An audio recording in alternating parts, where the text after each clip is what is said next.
What's going on, everybody, and welcome back to another video for Code Vein. Now in today's video, I've got a lot of questions lately.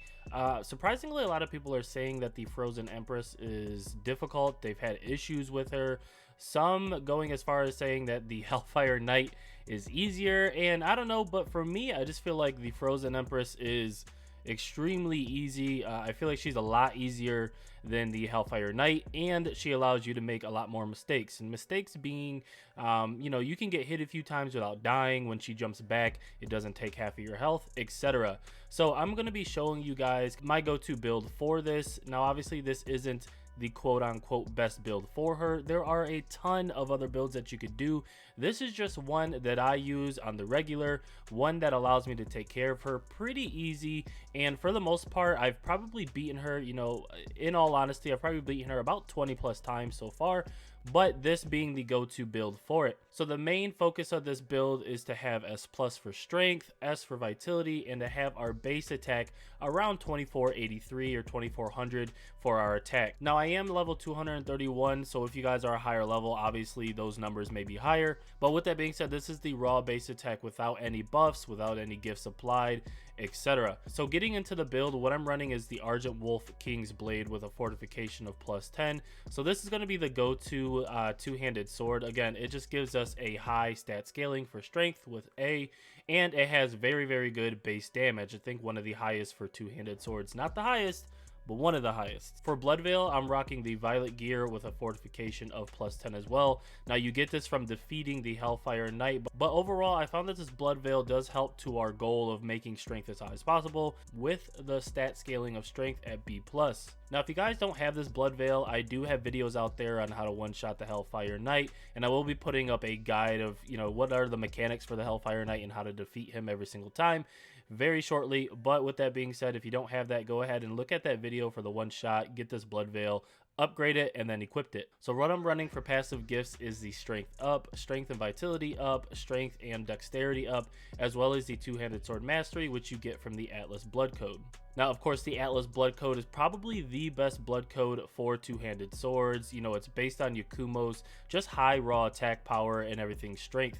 So you're definitely going to want to make sure that you have this unlocked and have it equipped, which you should have if you've beaten the game by now or so far. Now, for actual attack or buff gifts, what I'm focusing on for the attack mainly is just the Tormenting Blast, which you can unlock. Now, this is going to be the main attack that we're doing. We're not going to be doing anything else. I know I have one equipped here, but we're just going to be focusing on this. This actually comes in handy a lot more than it did when I fought the Hellfire Knight, just because for the Frozen Empress, she gives a lot more downtime to actually attack her, and you can actually dodge some of her hits when you're doing this move, which you might see in the video as you're watching. Now, another buff that I'm doing is Ice Armor, and this just temporarily creates a barrier around you and your partner that boosts ice resistance.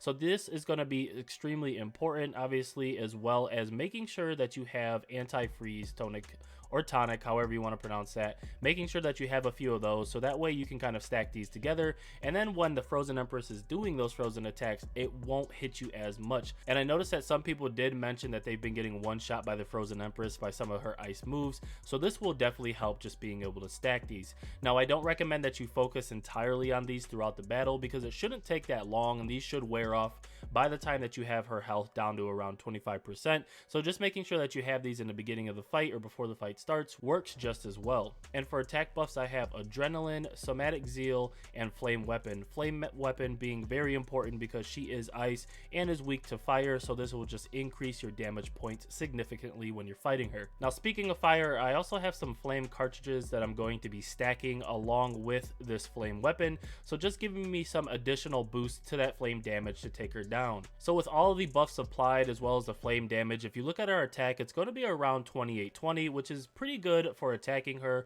with that additional flame damage. In addition to that, if you look at our defense, we're going to be having a defense of 114 against ice, which is really going to come in handy through most of this fight, and that should help you, if you do mess up or get hit by, some of her special moves that are ice based. Now, when you are fighting her, the Adrenaline and the Somatic Seal should come off probably around the time that you're at around 40 to 50%, I want to say. If you're taking it extremely slow, if you're, kind of just mashing and hitting her and definitely dodging most of her attacks, you should be able to have that come off at about the time that she's about 20-25%, especially the adrenaline, because the adrenaline just lasts longer than the somatic seal. Now with this build, obviously you only have 10 icors, so it's going to be pretty difficult to keep most of your buffs up. If I had to put an importance on any of them, it's going to be flame weapon and then making sure that ice barrier is still up along the way. Now with that being said, you could also obviously make sure that you have anti-freeze tonic and flame cartridges on deck, so that way you can just apply those and you don't have to worry about your icor. Now with that being said, if you do this build and you apply everything that I said, it should make the Frozen Empress a lot easier for you guys